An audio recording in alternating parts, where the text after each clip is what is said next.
Welcome back to the another video. तो इस topic पर मैं पहले भी शॉर्ट वीडियो बना चुका हूं, लेकिन उस पर कमेंट आए थे कि तू पूरा का पूरा कॉन्टेक्स्ट पढ़, तू गलत समझ रहा है, तू गलत पढ़ रहा है, कॉन्टेक्स्ट को समझ। बाबा साहब ने ऐसा कुछ भी नहीं कहा था। तो इसलिए अब मैं ये पूरा का पूरा प्रकरण पढ़ रहा हूँ और वीडियो थोड़ा लंबा हो सकता है, तो ध्यान से जरूर देखना। शुरू करते हैं। ये अम्बेडकर साहब की किताब है, डॉक्टर अम्बेडकर संपूर्ण वाग् में खंड 13 शूद्र कौन थे। शुरू करते हैं। इस विषय पर उपलब्ध वर्तमान साहित्य में शूद्रों के संबंध में कोई रचना अनावश्यक नहीं मानी जा सकती। ना यह कहा जा सकता है कि यह एक साधारण समस्या का विवेचन है। यही आम धारणा है कि भारतीय आर्यों को सामाजिक संगठन चातुर्वर्ण्य के सिद्धांत पर आधारित था, और चातुर्वर्ण्य का अर्थ है 4 वर्ण, ब्राह्मण, क्षत्रिय, वैश्य और शूद्र में समाज का विभाजन। इससे ना तो शूद्रों की समस्या की वास्तविकता स्थित और ना ही इसकी गंभीरता के किसी विचार का पता चलता है। यदि समाज का मात्र 4 वर्णों में विभाजन इसका उद्देश्य होता तो चातुर्वर्ण्य बहुत सरल साधारण सा सिद्धांत होता। दुर्भाग्यवश चातुर्वर्ण्य के सिद्धांत में इससे अधिक कुछ निहित है। समाज को 4 वर्णों में विभाजित करने के लिए आप इस सिद्धांत ने आगे बढ़कर वर्गीकृत असमानता के मत को 4 वर्णों के मध्य संयुक्त जीवन के निर्धारण का आधार बना दिया। पुनः वर्गीकृत असमानता की प्रणाली मात्र वैचारिक नहीं है, यह वैज्ञानिक और दंडात्मक है। चातुर्वर्ण्य व्यवस्था में शूद्रों को वर्गीकरण में न केवल निम्नतम स्थान पर रखा गया, वरन्तु अनगिनत घृणित कर्मों और अक्षमताओं के अधीन कर दिया गया, ताकि वह निर्धारित नियमों के ऊपर सिर न उठा सके।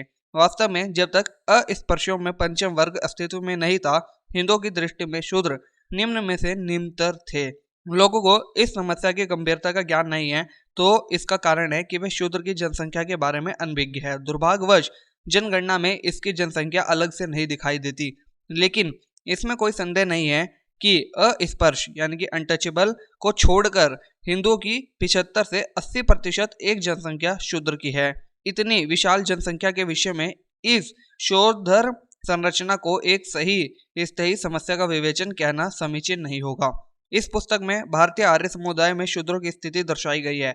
यह एक विचार है कि आज के युग में स्थिति विद्यमान नहीं है। यहाँ तक कि श्री शेरिंग जैसे विद्वान ने अपने ग्रंथ हिंदू टाइम्स एंड कॉन्स्टेंट्स में लिखा है, शूद्र आर्य है या भारत की मूल जाति है अथवा दूसरी जातियों का मिश्रण है, यह प्रश्न आजकल खास व्यवहारिक नहीं है। प्राचीन काल में इनका स्वयं वर्ग था और समाज में उनका चौथा दर्जा और उन्हें अंतिम श्रेणी में रखा गया था। फिर भी वह अंतिम 3 श्रेष्ठ जातियों से काफी दूर थे। यदि यह मान भी लिया जाए कि आरंभ में वे आर्य नहीं थे, तो भी 3 आर्य जातियों के साथ व्यापक स्तर पर अंतरजातीय विवाह के चलते वे आर्य समुदाय में घुल मिल गए। कुछ मामलों में जैसा कि ऊपर वर्णित है, उन्हें हानि के बजाय लाभ अधिक हुआ और अब शूद्र कही जाने वाली बहुत सी जनजातियां वास्तव में कुछ और न होकर ब्राह्मण और क्षत्रियों के अधिक निकट है। संक्षेप में वे अन्य प्रजातियों में काफी घुल मिल गए, जैसे कि इंग्लैंड के कैल्टिक कबीले आंग्ल सैक्सन जाति में विलीन हो गए और उनकी भी जो अलग पहचान थी वो पूर्णतः अस्तित्व मिट गया। इस धारणा में 2 त्रुटियां हैं। पहली तो यह कि आज का शूद्र उन विजातीय वर्गों का समूह है जो भारतीय आर्य समुदाय के मूल शूद्रों से वास्तव में प्रजातीय आधार पर भिन्न है। शूद्रों के विषय में दूसरा तथ्य यह है कि हमारा चिंतन केवल व्यक्तित्व के रूप में शूद्रों तक नहीं है, बल्कि उनकी वैधानिक वैधता और प्रताड़नाओं की प्रथा तक जाता है जिससे वे शिकार थे। निसंदेह भारतीय आर्य समुदाय के शूद्रों के प्रति मूलतः ब्राह्मणों ने आरंभ में ही ऐसे व्यवस्था और प्रताड़नाओं के विधान रच दिए कि शूद्र पृथक भिन्न और अभिज्ञ समुदाय के रूप में अस्तित्व खो बैठे। परंतु आश्चर्य है कि उनके लिए निर्धारित विधि विधान आज भी प्रचलित है और आज भी उन निम्न जातियों पर लागू है जिनका मूल शूद्रों से कोई संबंध प्रतीत नहीं होता। यह सब कैसे हुआ, इसका जिज्ञासा सभी को है। मेरी यह व्याख्या है कि भारतीय आर्य समुदाय के शूद्रों का कालांतर में ब्राह्मणवादियों व्यवस्थाओं की कठोरताओं ने इतना भय बना डाला कि समाज में उनका स्थान वास्तव में निरंतर हो गया। इसके 2 परिणाम हुए कि परिणति यह हुई कि शूद्र शब्द के गुणार्थ ही बदल गए। एक वर्ग विशेषण के रूप में शूद्र शब्द के मूल अर्थ में परिवर्तन हो गया। यह निम्न जातियों का सामान्य नाम बनकर रह गया और जिसकी कोई सभ्यता नहीं, संस्कृति नहीं, कोई मान सम्मान और हैसियत नहीं। दूसरा परिणाम यह हुआ कि शूद्र शब्द की परिधि बढ़ जाने से विधि विधानों का दायरा भी बढ़ गया। यही कारण है कि आज के तथा कथित शूद्र इस व्यवस्था के शिकार हो गए। यद्यपि वे शूद्र शब्द की मूल परिभाषा में नहीं आते, कुछ भी वास्तविकता यह है कि जो विधि विधान मूल अपराधियों के लिए बने थे उन्हें बेकसूर लोगों पर भी थोप दिया गया। और यदि हिंदू विधि वेदनाओं को पर्याप्त ऐतिहासिक ज्ञान होता और वे मूल शब्द को समझते जो आज के शूद्रों के नितांत भिन्न है, तो वह त्रासदी मासूमों को यह नरसंहार टाल सकते थे। यह तथ्य बहुत दुर्भाग्यपूर्ण है कि विधि संग्रह की वही कठोरता आधुनिकता शूद्रों के प्रति बरती जाती है जो कभी मूल शूद्रों के साथ बरती जाती थी।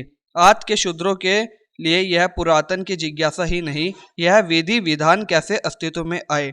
यह स्वीकार्य और स्वागत योग्य बात है कि शूद्रों के उद्भव का अध्ययन किया जाए। फिर भी कोई व्यक्ति सवाल उठा सकता है कि इस विषय पर मेरा कितना अधिकार है। मुझे पहले ही यह चेतावनी दी गई कि मैं भारतीय राजनीति, धर्म और भारतीय धर्म के इतिहास पर कुछ बोल सकता हूँ, पर इस विषय में मेरी क्षमता नहीं है। मुझे यह बात समझ नहीं आती कि मेरे आलोचक मुझे यह चेतावनी कैसे दे सकते हैं। यदि एक विचारक और लेखक के रूप में मेरी किन्हीं अभूतपूर्व दावों पर यह कोई प्रतिरोध है तो यह अनावश्यक है। तब मैं यह स्वीकार करता हूं कि मुझे भारतीय राजनीति पर भी कुछ कहने का अधिकार नहीं है। यदि यह चेतावनी इस आशय से दी गई है कि मैं संस्कृत भाषा का पारंगत नहीं हूं, तो हाँ, मैं अपनी इस कमजोरी को मैं स्वीकार करता हूं, परंतु मेरी समझ में यह नहीं आता कि इस कारण मुझे इस विषय पर बोलने के लिए अयोग्य कैसे माना जाता है। संस्कृत में ऐसा कौन सा साहित्य है जो अंग्रेजी भाषा में उपलब्ध नहीं है? तब संस्कृत भाषा के ज्ञान का अभाव मुझे इस विषय पर विवेचन करने से कैसे रोक सकता है? मैं ये कहने का साहस कर सकता हूँ कि अंग्रेजी अनुवाद के रूप में उपलब्ध प्रासंगिक साहित्य के 15 वर्ष के अध्ययन से मेरे जैसा कोई भी व्यक्ति औसत दर्जे का ज्ञान अर्जित कर सकता है, जिसका कोई कार्य संपन्न करने की क्षमता प्राप्त हो सकती है। इस प्रकार इस विषय पर मेरी मान्यता है कि यह मेरा प्रयास कुछ इस प्रकार का है कि इस विषय को छूने में देवदूत तक घबरा जाते हैं, उसको मैं स्पर्श करूं। मैं यह मानकर संतोष करता हूं कि अनाधिकार का भी परम कर्तव्य है कि जब देवदूत सो जाए या सत्य की उद्घोषणा से बचे, वह अपना प्रयास जारी रखे। इस निश्चित क्षेत्र में मेरे प्रवेश का यही औचित्य है। क्या यही बात इस ग्रंथ के विषय में उल्लेखनीय है? निसंदेह मैं जो इस निष्कर्ष पर पहुंचा हूं वह मेरी जिज्ञासाओं और खोज का प्रतिफल है। इस पुस्तक में 2 प्रश्नों का उत्तर पाने का प्रयास मैंने किया है। पहला, शूद्र कौन थे? दूसरा, उन्हें भारतीय आर्य समुदाय का चतुर्थ वर्ण कैसे बनाया गया? संक्षेप में मेरा उत्तर इस प्रकार है। पहला, शूद्र आर्य के सूर्यवंशी समुदाय से ही थे। दूसरा, एक समय था जब आर्य समुदाय ने केवल 3 वर्ण ब्राह्मण, क्षत्रिय और वैश्यों को ही मान्यता दी थी। तीसरा, शूद्रों को अलग से कोई वर्ण नहीं था, वह भारतीय आर्य समुदाय के क्षत्रिय वर्ण में आते थे। चौथा, शूद्र राजाओं को ब्राह्मणों के बीच शूद्र राजाओं और ब्राह्मणों के बीच अनवरत संघर्ष होते रहते थे। ब्राह्मणों को शूद्रों के हाथों अनेक कष्ट और अपमान सहने पड़े। पांचवा, शूद्रों द्वारा किए गए उत्पीड़न और पीड़ाओं से त्रस्त होकर ब्राह्मणों ने फलस्वरूप शूद्रों का उपनयन संस्कार बंद करवा दिया। छठा, उपनयन संस्कार से वंचित होने पर शूद्र जो क्षत्रिय थे उनका सामाजिक ह्रास हो गया और उनका दर्जा वैश्यों के नीचे हो गया और वे चौथे वर्ण में गिने जाने लगे। अपने इस निष्कर्ष के आधार पर मुझे विद्वानों की प्रतिक्रिया की प्रतीक्षा है। यह निष्कर्ष न केवल मौलिक है वरना उन मान्यताओं के उग्र विरोध में है जो आजकल विद्यमान हैं। इन निष्कर्षों को स्वीकार किया जाता है या नहीं, यही उन लोगों को मनोवर्ती पर निर्भर है जो इस मुद्दे पर अपने अधिकार का दावा करते हैं। वास्तव में यदि कोई व्यक्ति विशेष अवधारणा से जुड़ा है तो वह मेरे मत को अस्वीकार करेगा। मैं उनकी प्रतिक्रियाओं की परवाह नहीं करता क्योंकि वे तो विरोध करेंगे ही, जिनसे विरोध के सिवाय कोई उम्मीद नहीं है। परंतु जो ईमानदार समालोचक है, किंतु कितने ही फूक फूक कर हर कदम धरने वाले क्यों ना हो, चाहे वो रूढ़िवादी भी हो, यदि उनकी नीयत साफ है तो सच में सच्चाई से नजर नहीं चुराना चाहते और वे भी मेरे इस विचार से यदि सहमत नहीं है तो मैं इससे निराश नहीं होता। मेरी यह आकांक्षा ध्वस्त भी हो सकती है, पर मुझे विश्वास है कि मेरी आलोचकों को यह स्वीकार करना होगा कि इस ग्रंथ में बहुत कुछ नया है और इसने अभिनव दृष्टि प्रदान की है। तो यहीं पे पढ़ना खत्म कर दें पेज नंबर 4 पे। अगली वीडियो से पार्ट 2 में पेज नंबर 5 से पढ़ना शुरू करेंगे। तो ये मेरा पूरा का पूरा कॉन्टेक्स्ट है जहाँ पर उन्होंने ये आंसर दे दिया कि शूद्र कौन थे और 6 पॉइंट में उन्होंने आंसर दे दिया। तो अगले पार्ट के लिए वीडियो को लाइक करना, चैनल को सब्सक्राइब कर देना। बाकी मिलते हैं अगले पार्ट में।